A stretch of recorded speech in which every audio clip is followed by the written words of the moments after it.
Ya, voy a empezar la grabación. Me imagino que se irán uniendo los compañeros cuando vayamos avanzando en la clase. Y para compartir.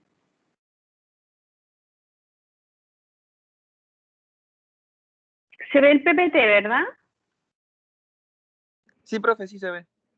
Ya, me avisa si se deja de ver, porque no ve que es medio raro este sistema, entonces no veo bien cómo va corriendo para ustedes, cómo lo van viendo. Ya, nosotros, bueno, hasta ahora hemos revisado de qué se trata el convenio 169, hicimos un cuadro comparativo con lo que antes se había regulado con el convenio 107 de la OIT, dijimos o establecimos por qué el sistema jurídico internacional decidió cambiar desde el modelo establecido integracionista en el convenio 107 de la OIT por el convenio 169 de la OIT, ¿no? Y dijimos de 1989 y hablamos también desde cuándo había sido ratificado por Chile y desde dónde provenía esta necesidad de ratificación del convenio 169 por parte del Estado chileno, y dijimos en clases que se debía principalmente a la gestión de los pueblos indígenas en una reunión que tuvieron con el presidente de ese momento, que era el presidente Elwin, para generar un nuevo trato entre pueblos indígenas y el Estado de Chile, que hasta ahí había tenido una relación un poquito compleja. ¿Cuáles son los antecedentes generales entonces de este convenio 169, que son los que aparecen en esta lámina? Fue adoptado en Ginebra el 27 de junio de 1989. Acuérdense que 1989 también fue el año en que en Chile se generó el Acuerdo de Nuevo Imperial, este acuerdo que yo les mencionaba en clases anteriores, que se reunieron representantes de todos los pueblos indígenas chilenos para generar un nuevo trato con el Estado chileno. Dentro de este Acuerdo de Nuevo Imperial se generaron varios acuerdos, entre ellos la dictación de la ley indígena, el reconocimiento de los pueblos indígenas en la Constitución, que hasta el día de hoy no ocurre, y la ratificación del convenio 169, que en ese momento estaba siendo recién adoptado en Ginebra.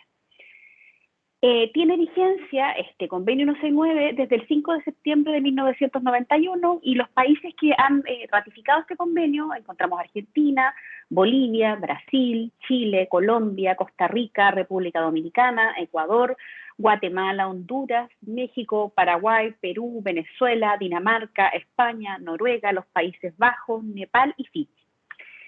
Faltan de ratificar, teniendo población indígena, Uruguay, Estados Unidos, Canadá, Australia y Nueva Zelanda. En el caso de Canadá, Australia y Nueva Zelanda, han decidido no ratificar el convenio 169, manifiestan, no sé qué tan efectivo será esto, pero por lo menos el argumento que dan es que ellos ya han generado normativa suficiente de carácter interna como para haber generado un nuevo trato con sus poblaciones indígenas, con sus pueblos indígenas, con los pueblos indígenas, perdón.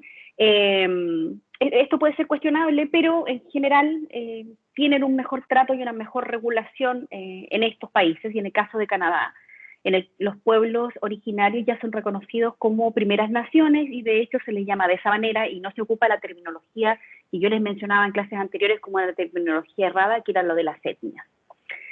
Y en cuanto a antecedentes internos del convenio 169, nosotros algo habíamos conversado en clases, pero ahora vamos a saber la fecha cierta. Chile ratificó e hizo el depósito de este convenio 169 el 15 de septiembre del 2008. A través del decreto promulgatorio 236 del 2 de octubre del 2008. El convenio 169 entró en plena vigencia el 15 de septiembre de 2009. Esto en virtud, bueno, de lo establecido en el artículo 38, inciso tercero. La pregunta que uno se hace es por qué se demoró tanto Chile en ratificar el convenio 169, sobre todo por lo que nosotros hemos conversado en clases anteriores, sobre todo si consideramos que ya se estaba hablando desde los mismos pueblos originarios y desde el mismo Estado chileno la necesidad de un nuevo trato en 1989 en este Acuerdo de Nuevo Imperial, y siendo uno de los compromisos que se tomaron en este Acuerdo de Nuevo Imperial, habiendo detectado esta necesidad por el mismo reclamo que habían hecho los pueblos originarios, los pueblos indígenas chilenos al presidente de ese momento, o a quien iba a ser el presidente del primer gobierno democrático después de la dictadura. La discusión puede ir y probablemente coincide con todo lo que nosotros hemos conversado ahora de la reticencia que existe por parte del Estado chileno y de los diversos gobiernos que hemos tenido de reconocer a los pueblos indígenas, de reconocer o permitirse reconocer este principio de la autodeterminación, de la autoidentificación, y por los riesgos que esta aplicación de los principios de la autodeterminación, autoidentificación, tuvieran a cierta posible autonomía de los pueblos indígenas en el territorio nacional. Yo les conversaba en clases anteriores que la discusión siempre se ha dado, cuando hablamos de pueblos indígenas en Chile, con respecto a los territorios que son controlados por los pueblos indígenas, y específicamente yo les hablaba desde la configuración misma del Estado chileno, el temor que existía por el gran espacio del territorio chileno que era ocupado por el pueblo mapuche. Entonces ahí se da una discusión, un temor que sin lugar a dudas es un temor injustificado, pero que se repite en la discusión tanto de la ratificación del Convenio 169, como si también se repitió en la discusión de la ley indígena, que yo les mencionaba que en el acuerdo de Nueva Imperial la ley indígena se fue o se generó pensando algo mucho más amplio de lo que efectivamente nosotros obtuvimos a través de la ley indígena.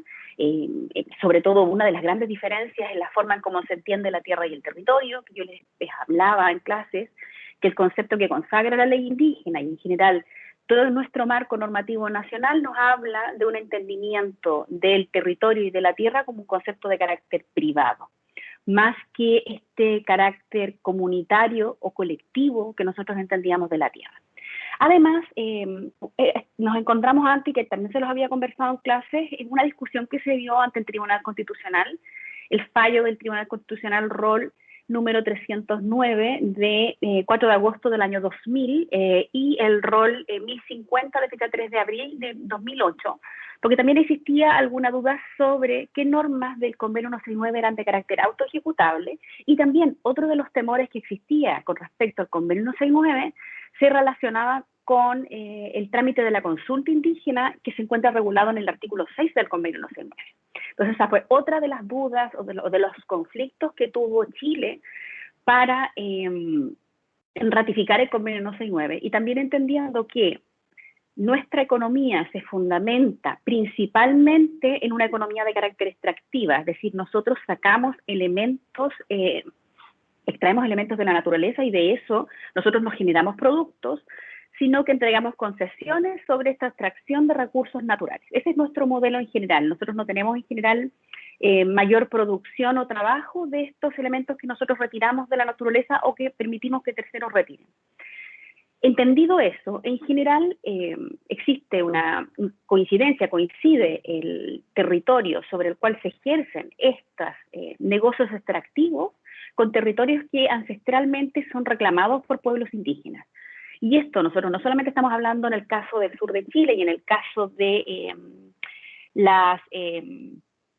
llaman estas empresas, las que hacen papel, ¿no? En el sur de Chile, que tienen conflictos en general, las celulosas, que tienen conflicto con el pueblo mapuche en cuanto a las reivindicaciones territoriales que hace el pueblo mapuche en el sur de Chile, pero también nos encontramos con reclamos similares en el caso del norte de Chile, específicamente nuestra región de Tarapacá, como así también en el caso de la tercera región y la segunda región, donde existen reclamos por coincidir intereses de los pueblos indígenas en territorios ancestralmente ocupados por dichos pueblos indígenas, es decir, pueblo aymara, pueblo quechua, pueblo licanantay, entre otros. En el caso si avanzamos hacia la cuarta, el pueblo de Aguita, se produce un choque entre los intereses que tienen estos pueblos indígenas y los intereses extractivos que tiene nuestra economía.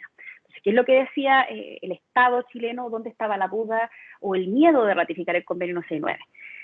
Y de hecho hubo incluso publicaciones que uno podía encontrar en ese momento donde se criticaba que Chile ratificara el Convenio 169, principalmente porque se pensaba que iba a venir a generar un conflicto o a disminuir el ingreso de capitales a nivel nacional por este trámite que se debía realizar importante, que muchos en algún momento incluso llamaron como derecho a veto a la consulta indígena, la que en ningún caso es. En la realidad, el Convenio 169 de la OIT fue ratificado en el año 2009 por el Estado chileno, y no podemos decir desde el 2009 a ahora, al 2021, que pudiéramos realmente ver una afectación económica a la mucha generación de grandes proyectos en el norte de Chile, en el sur de Chile y en el centro, en cuanto al Convenio 169, principalmente porque el instrumento que se ocupa en virtud del Convenio 169 es el trámite de la consulta indígena, y la consulta indígena nosotros ya sabemos, que esa era otra duda que también existía, que cómo nosotros íbamos a realizar la consulta indígena, porque el Convenio 169 me lo entrega de forma general, sin indicarme cuáles son los pasos de la consulta indígena. Esto ya se encuentra reglamentado con sus defectos y con sus virtudes en el decreto 66. Entonces nosotros ya tenemos claro cómo se realiza la consulta, tenemos claro cuáles son los organismos que intervienen en el proceso de la consulta indígena, y como yo les mencionaba en clases anteriores, la consulta indígena en los términos del convenio 169 no constituye un veto a proyectos. En cuanto puede ocurrir que terminado un proceso de consulta, realizado todos los pasos que este incorpora, los pueblos indígenas no estén de acuerdo con un proyecto y este proyecto de todas maneras se lleva adelante, a pesar de no estar de acuerdo los pueblos indígenas. No ocurre lo mismo cuando estamos hablando de los derechos participativos que incluye el convenio 169, y yo les mencionaba un ejemplo, como en el caso que yo deba mover una población, un pueblo indígena desde su territorio ancestralmente ocupado para generar de ahí un proyecto determinado. En ese caso, no basta que yo haga la consulta indígena, sino que requiero el consentimiento del pueblo en particular. Entonces, como les indicaba, este convenio en la realidad no viene a desacelerar la economía, no viene a afectar proyectos económicos en el norte, sur o el centro de Chile, y esto se debe a que el convenio 169 se encuentra ya dentro de un modelo que lo que busca es no acabar con proyectos económicos. No es un modelo que sea revolucionario en ese tipo de instancias, sino que lo que busca el convenio 169 no es acabar con este tipo de proyectos, sino que lo que busca es que los pueblos indígenas tengan derecho a participación en esos proyectos, tengan derecho a voz y puedan participar económicamente en esos proyectos. De esa forma está generado este convenio 169. Entonces, bajo ningún punto iba a volverse como piedra en el camino, conflicto para los diversos proyectos económicos que se llevan a nivel nacional, para mi caso, con grandes defectos, ¿no? En cuanto sobre todo a la afectación y al derecho que quizás ustedes todavía no conocen, pero van a conocer, a la posibilidad que nosotros tenemos en Chile de pagar por contaminar y las consecuencias que eso tiene, y además que todo modelo extractivo económico necesariamente involucra cualquier modelo y cualquier proyecto que se generen daños ambientales, en cuanto sobre todo cuando estamos hablando de un modelo extractivo, y un modelo extractivo es muy básico para generar un modelo económico fuerte, cosa que nosotros hemos visto un poco, sobre todo en este proceso que nos encontramos en emergencia mundial COVID, en cuanto nosotros permitimos que se saquen ciertos elementos de nuestro territorio, se paguen impuestos por ello, un royalty en el caso de la extracción minera bastante baja, que no nos genera una verdadera ganancia. Quizá sería bueno que ya avanzáramos en nuestro modelo económico y ya no solamente fuéramos extractivos, sino también permitiéramos que se extrajeran los productos y a la vez nosotros generáramos productos nuevos, no solamente elementos de la naturaleza. Cuando digo elementos de la naturaleza me refiero al cobre, me refiero al litio, que es como el nuevo gran beta que se está viendo en Chile, y me refiero también al agua, que también es importante sobre todo en este tipo de proyectos económicos en Chile, sobre todo si pensamos como de aquí en un corto tiempo, es decir, para que no seamos una economía dependiente, sino que tengamos nuestras propias piernas sobre las cuales sostenernos.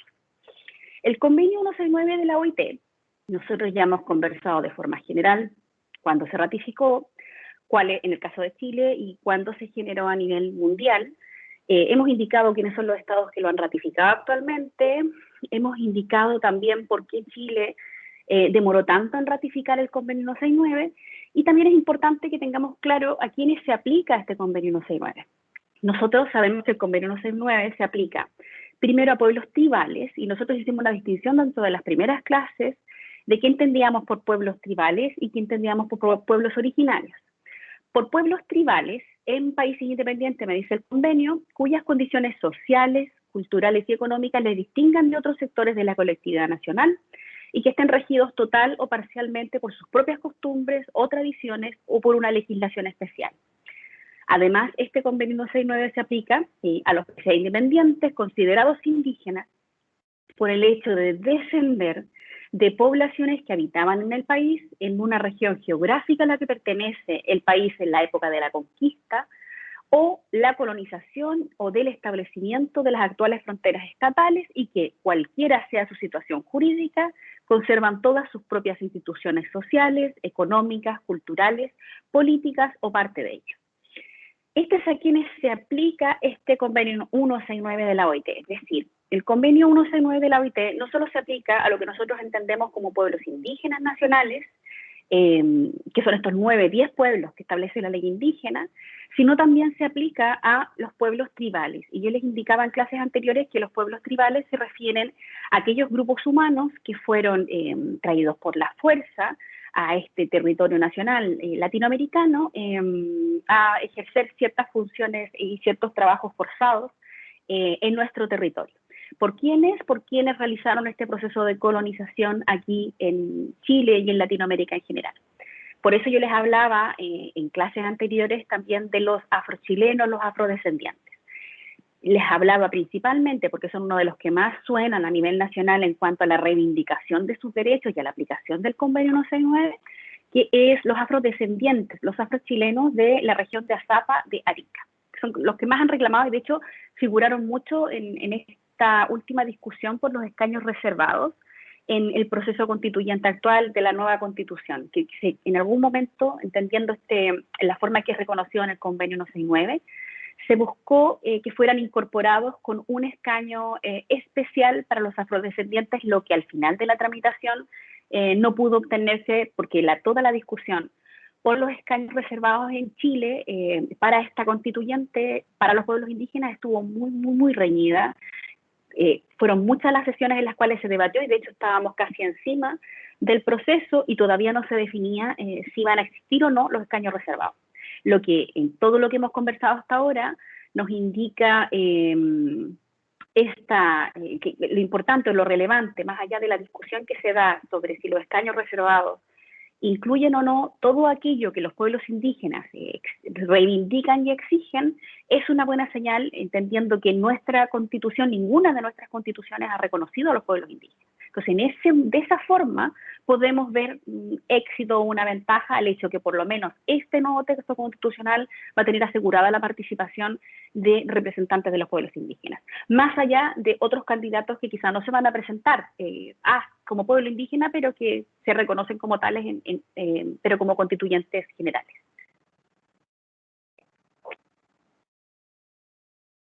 ¿Alguna duda hasta aquí?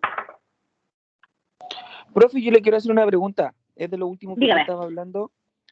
Mire, por ejemplo, ¿por qué cuando se hizo el tema de los escaños reservados?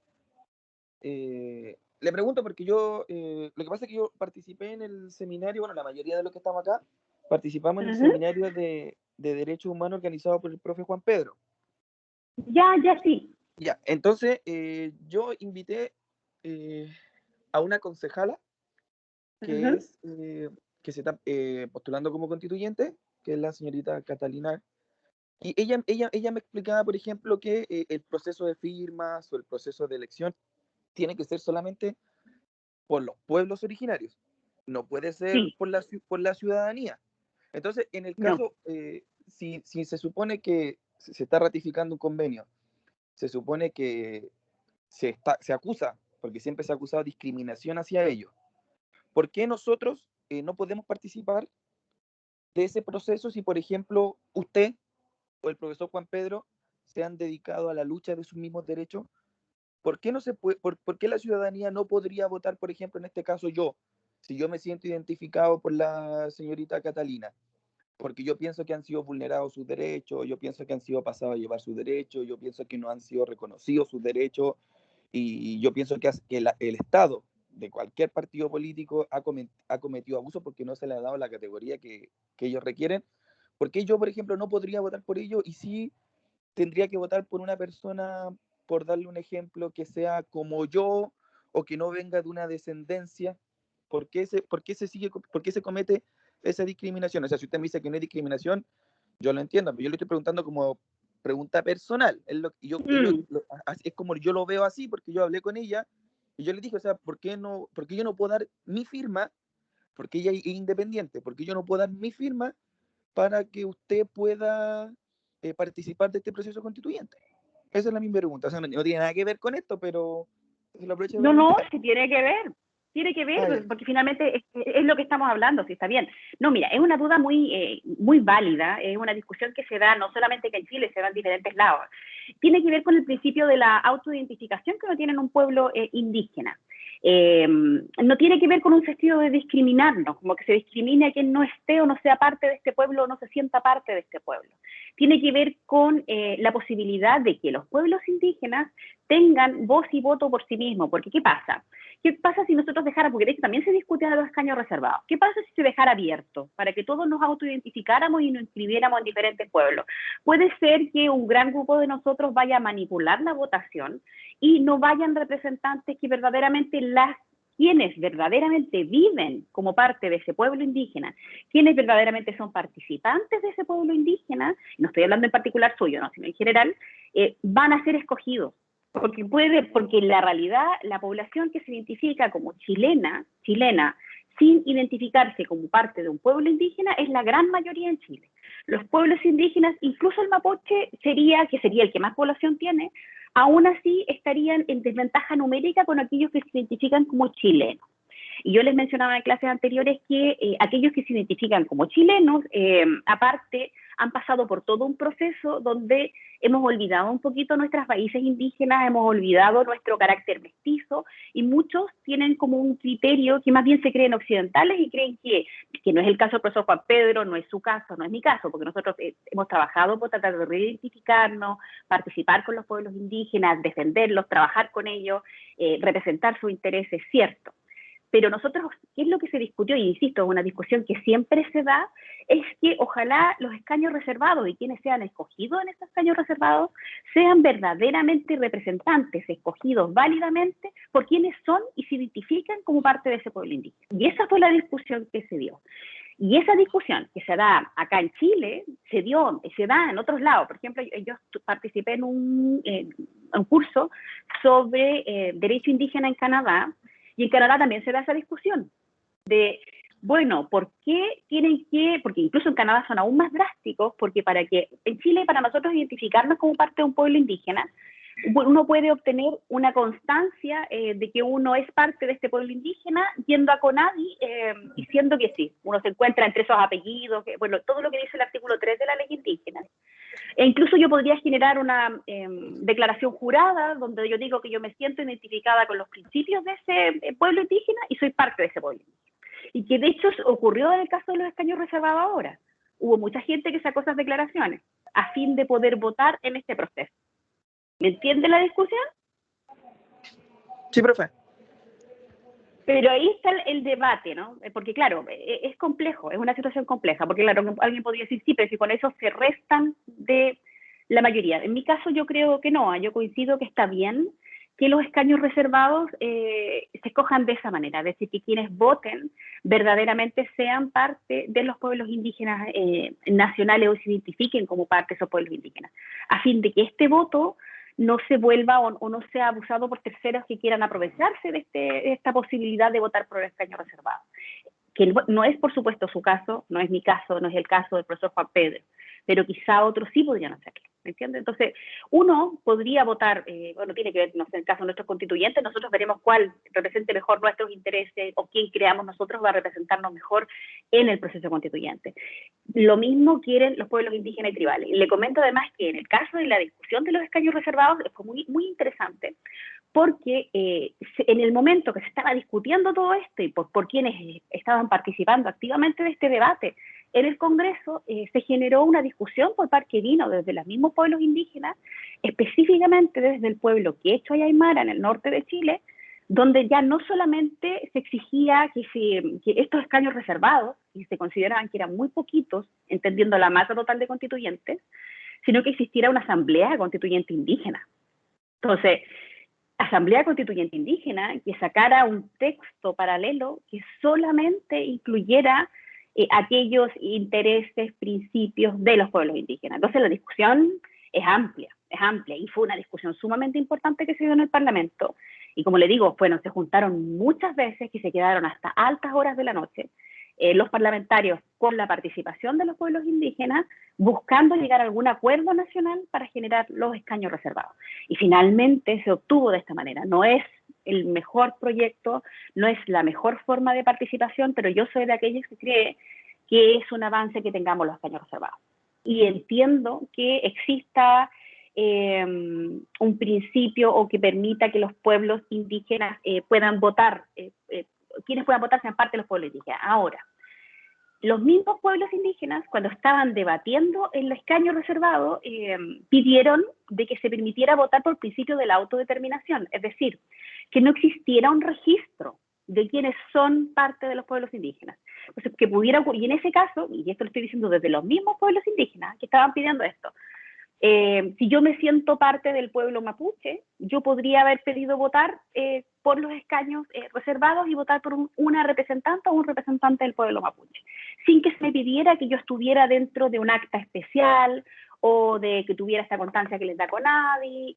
También, y esto vino desde los mismos pueblos indígenas. Entonces, para que vea la discusión también, no es que los mismos pueblos indígenas no quieran que uno participe en la discusión. Y esto fue una de las cosas más rechazadas por quienes estaban en contra de los escaños reservados, quienes exigían que existiera, primero, exigían que solo pudieran votar aquellos que tenían esta constancia que entrega CONADI, es decir, que aparecieran en estos registros nacionales de los pueblos indígenas, o que hubiera alguna especie de acta que indicara quiénes son parte de los pueblos indígenas y específicamente de qué pueblo indígena en particular. Es decir, que no se regulara por este principio de la autodeterminación, autoidentificación, sino exclusivamente por los registros nacionales que nosotros llevamos de los pueblos indígenas. Entonces fue un debate súper importante sobre el que uno puede debatir, ¿no? O sea, si eso está correcto, si es incorrecto. Como le digo, yo solamente encuentro que es beneficioso que estén los escaños reservados. Entiendo, por ejemplo, si usted le quería, claro, dar la firma a Catalina, así como a muchos, por ejemplo, yo le quisiera haber dado mi firma a la Isa, que es una otra chica que se está tirando a constituyente, que es egresada de nuestra facultad, una gran amiga mía, también yo hubiese querido poder apoyarla en su candidatura como constituyente indígena, pero no se puede, ¿no? Entonces, no, en nuestro caso, la podemos apoyar de otras maneras, pero no votar por ellos en particular. Y así, vamos a seguir hablando de escaños reservados porque es como de escaños reservados, del proceso constituyente, porque yo creo que eso va a ser lo que vamos a tener en la agenda nacional y bueno, y es un tema absolutamente jurídico, entonces vamos a estar viéndolo mucho, discutiéndolo mucho, y porque van a intervenir muchos de nuestros conocidos también, en el caso de escaños de pueblos reservados, pueblos indígenas, perdón, los escaños reservados, y en general los constituyentes también son nuestros conocidos. Nosotros tenemos varios candidatos a constituyentes, candidatos y candidatas que son egresados de la facultad. Entonces va a ser un tema que se va a seguir discutiendo a nivel nacional y me parece interesante que esto que nosotros revisamos, que es derecho, normativa internacional, se va volviendo realidad en estas discusiones que nosotros vamos dando. Eso es lo que hace interesante este tipo de estudios del derecho. Ya, ¿ahí le quedó como claro dentro de la discusión? Sí, profe, gracias. Ya, siempre va a ser un tema súper debatido. No van a haber respuestas absolutas. Probablemente la respuesta que se dio para ahora, para el tema de los escaños reservados, no va a ser la que se va a dar en 2 años más, en 3 años más. No va a ser la que se va a dar bajo un nuevo marco constitucional distinto donde nos reconozcamos como un Estado plurinacional, etcétera. Va a depender. Esto es lo que se dio ahora en esta discusión, que tuvo su avance y su retroceso. Ya, y ahora volviendo al convenio 169, nosotros hicimos la distinción sobre pueblos indígenas y tribales y nosotros hablábamos de, bueno, el convenio 169 no nos define qué entendemos por pueblos indígenas y tribales, sino que adopta un enfoque práctico proporcionándome solamente ciertos criterios para describir los pueblos que pretende proteger.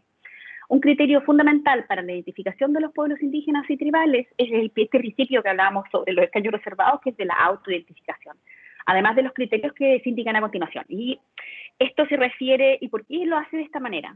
Porque el convenio 169 lo que busca como instrumento es ser un instrumento absolutamente amplio y que no se aplique de manera restrictiva. Por eso es que no se casa con un solo concepto de pueblo tribal y por eso no se casa con un solo concepto de pueblo indígena. Por eso lo hace de forma general y adopta este enfoque de carácter práctico. Es decir, para que alcance a la mayor cantidad posible de población y de quienes se identifiquen como indígenas y como pueblos tribales.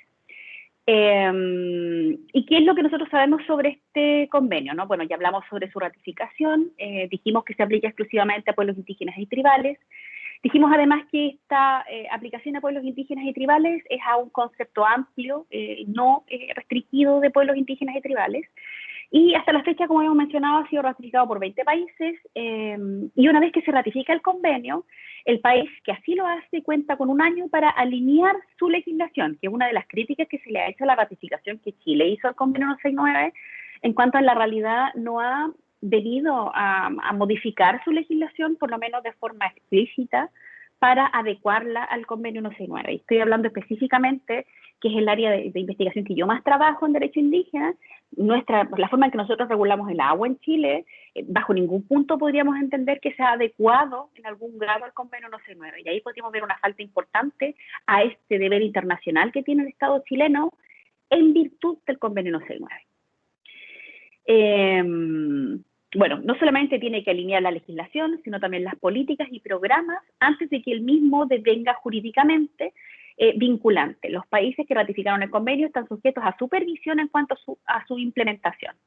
Es peor la situación en el caso chileno si nosotros hablamos de la instauración de políticas y programas.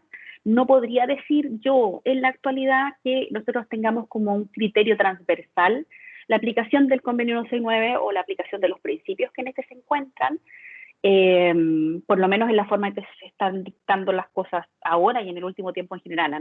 No podría decir que hemos actuado de acuerdo o que hayamos adecuado nuestra legislación, políticas y programas al convenio 169. ¿Cuáles son los principios básicos de este convenio 169 de la OIT? Un gran principio es el principio de la identificación de los pueblos indígenas y tribales. Nosotros ya dijimos que este convenio no identifica quiénes son estos pueblos indígenas y tribales, sino que adopta este enfoque práctico que yo les mencionaba, dándome solamente ciertos criterios y que se basan en este principio de la autoidentificación. Los elementos de pueblos tribales, que nosotros podemos ver en que me da este convenio 169, encontramos estilos tradicionales de vida, cultura y modos diferentes de los otros segmentos de la población nacional, por ejemplo, la forma de subsistencia, el idioma, las costumbres, la organización social y costumbres, leyes y tradicionales propias. Los elementos de los pueblos indígenas incluyen estilos tradicionales de vida, cultura y modos de vida diferentes a los de otros segmentos de la población nacional, por ejemplo, la forma de subsistencia, idioma, costumbres, la organización social e instituciones políticas propias, y vivir en continuidad histórica, y esto tiene que ver con el pueblo indígena, en un área determinada o antes que otros invadieran o vinieran a esta zona o a esta área. Esos serían en general los principios de autoidentificación dentro de los pueblos indígenas de esta forma amplia que realiza el convenio 169. Otro principio que nosotros encontramos es el principio de la no discriminación. El convenio, al reconocer que los pueblos indígenas y tribales son proclives a sufrir discriminación en muchas áreas, en el primer principio general y fundamental del convenio es el de la no discriminación. El artículo 3 del convenio establece que los pueblos indígenas tienen el derecho de gozar plenamente de los derechos humanos y libertades fundamentales sin obstáculos ni discriminación. Y por su parte, el artículo 4 también garantiza el goce sin discriminación de los derechos generales de la ciudadanía. Otro principio del convenio atañe a la aplicación de todas sus disposiciones a las mujeres y hombres de estos pueblos sin discriminación, esto en virtud del artículo 3, y el artículo 20 establece que se deberá evitar la discriminación entre los trabajadores pertenecientes a pueblos indígenas. Y este principio de la no discriminación obedece o se incluye dentro del convenio 169 en cuanto a la Organización Internacional del Trabajo. En la observación general que hace a los estados se da cuenta que quienes sufren de una especial discriminación en el marco laboral y en el marco en general de la vida de los distintos países latinoamericanos son los pueblos indígenas y los pueblos tribales, o quienes se autoidentifiquen como parte de un pueblo indígena o parte de un pueblo tribal. Sufren, voy a decir, porque de hecho lamentablemente todavía ocurre, actos de discriminación mucho más drásticos que quienes no se identifiquen como tales. Y esto tiene que ver, en el caso de Chile, con los diversos procesos de nacionalización, es decir, donde este territorio, ¿no? Chile, que nosotros territorialmente somos un territorio difícil de controlar, por el hecho que somos el país más largo del mundo, más delgado también del mundo, en cuanto además estamos extremadamente centralizados, y esto desde la configuración de nuestro Estado hasta nuestros días, lo que, teniendo un Estado presente centralizado, cuesta controlar en general este largo país que constituye Chile.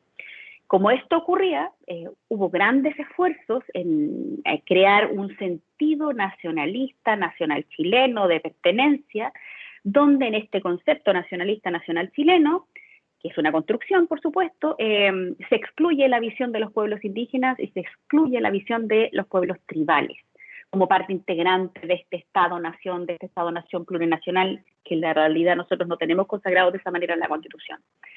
Debido a que no se condice con la realidad la generación de este Estado que yo les menciono, de este Estado-nación, el Estado sur o la nación es una, bajo los emblemas y todo lo que significa la chilenidad, encontramos grandes partes de la población nacional que no cabían dentro de este concepto y se inicia todo un proceso de nacionalización a nivel nacional que en muchos casos constituyó actos de fuerza contra quienes se identificaban como parte de un pueblo indígena o contra quienes se identificaban como afrodescendientes o afrochilenos.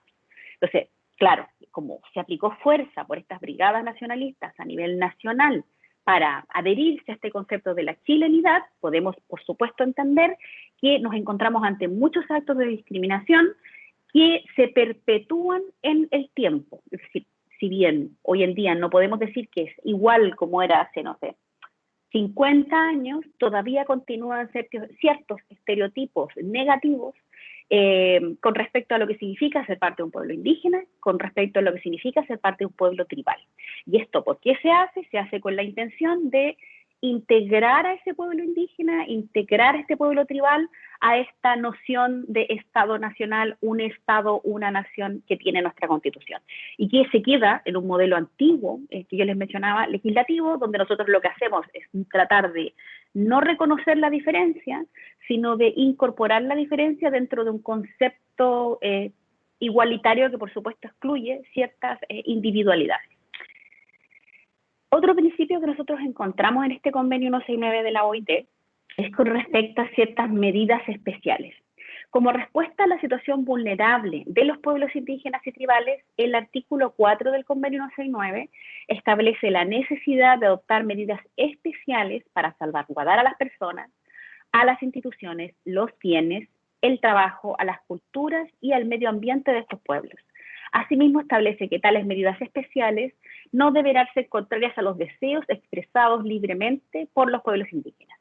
Y cuando hablamos de este principio de estas medidas especiales, estamos hablando o podríamos incluso incluir toda la discusión que nosotros dábamos hace un ratito con respecto a los escaños reservados.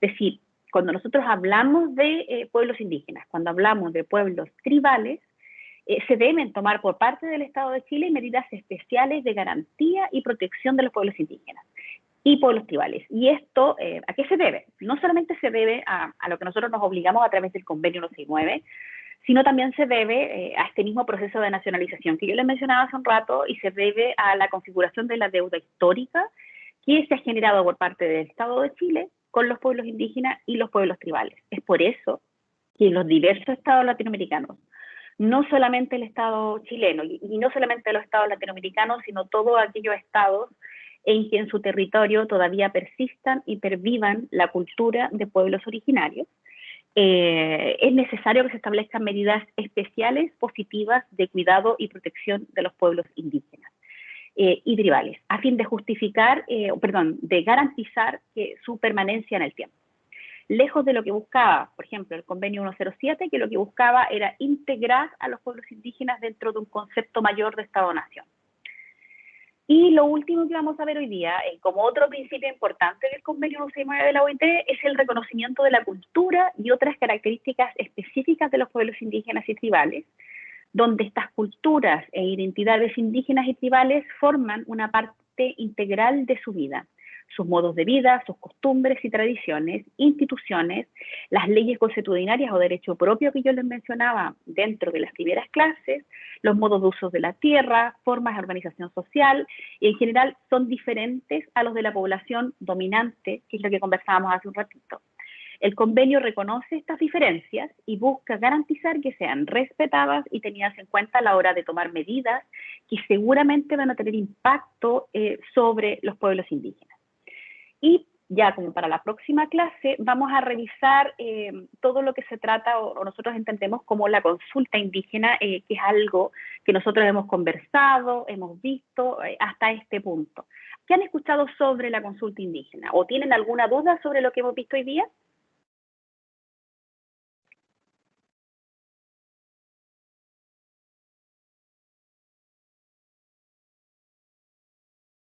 Sí, profe, donde usted mencionó que la consulta indígena estaba regulada por un decreto, pero no Sí. recuerdo cuál era el número de ese decreto ni la fecha. Decreto 66. La fecha no la recuerdo, te la tendría que buscar. No recuerdo si era 2010, 2012, por ahí.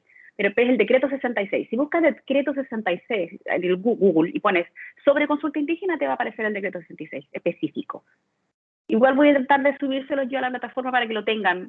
Yo no estoy muy de acuerdo en cómo se regula la consulta indígena en el decreto 66, pero sin lugar a dudas ese es el instrumento que regula en Chile la consulta. Esos son los pasos que, bueno, que eventualmente igual se los voy a pasar para que ustedes se conozcan, porque esa es la forma en que la consulta indígena se radica y, bueno, y se ocupa en Chile. Entonces, por eso es que es importante y por eso se lo menciono, independiente de las discusiones que se dan sobre la aplicación de este decreto 66. Que no ha sido el único decreto, antes hubo otro decreto que también regulaba la consulta indígena y que también recibió numerosas críticas por la forma en que esta se estaba llevando a cabo.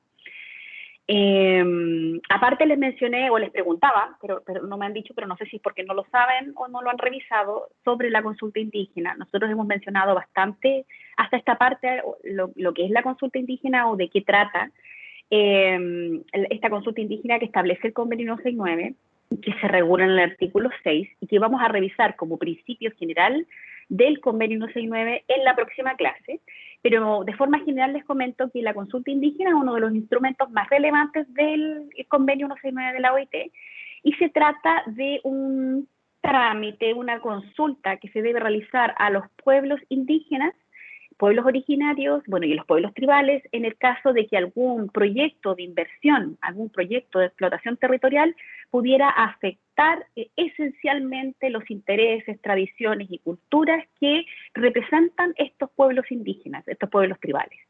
En esos casos es deber del Estado y también de este privado que desea generar este proyecto en particular, el consultar a los pueblos indígenas y tribales que pudieran ser afectados por este proyecto económico, por este nuevo proyecto.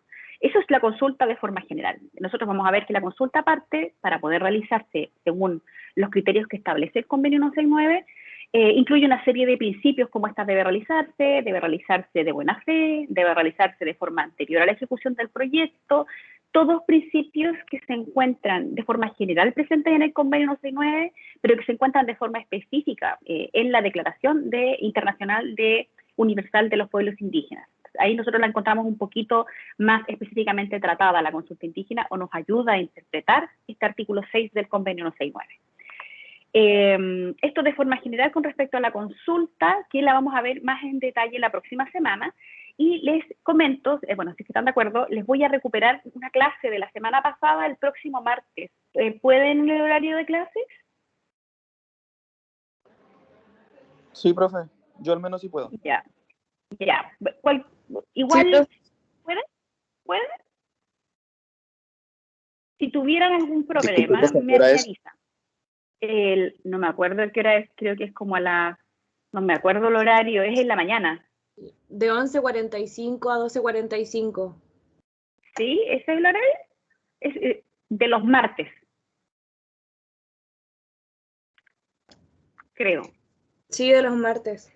Sí, martes de 11:45 a 12:45. Es el mismo horario que ahora. Teníamos una hora que no la tomamos, en la primera hora. Nosotros tomamos la segunda los jueves. Los jueves, sí. Por eso quiero recuperar el día martes. Entonces, me avisan. Si es que no pudieran, si es que tienen choque de horario, me avisan. Lo voy a escribir de todas maneras aquí en el muro de Teams para recordar a quienes no hayan venido hoy día a clase.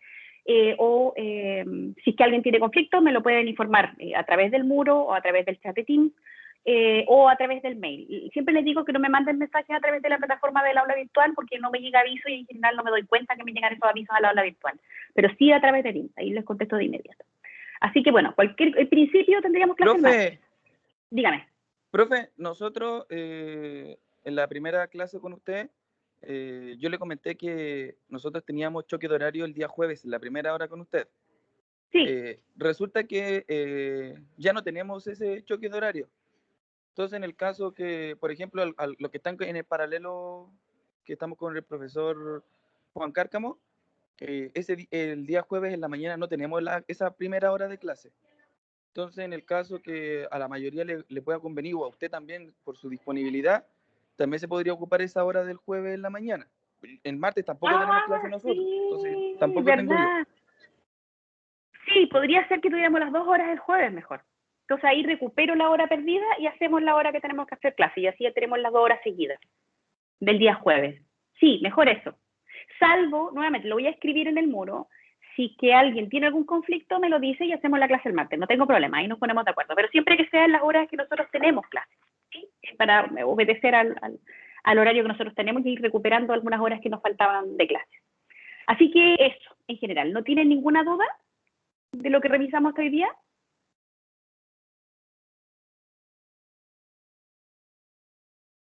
¿No? Ya, entonces nos vemos el próximo jueves. Chao, un gusto verlos y escucharlos. Chao, Chao, profe, profe. gracias. Chao, Buen día.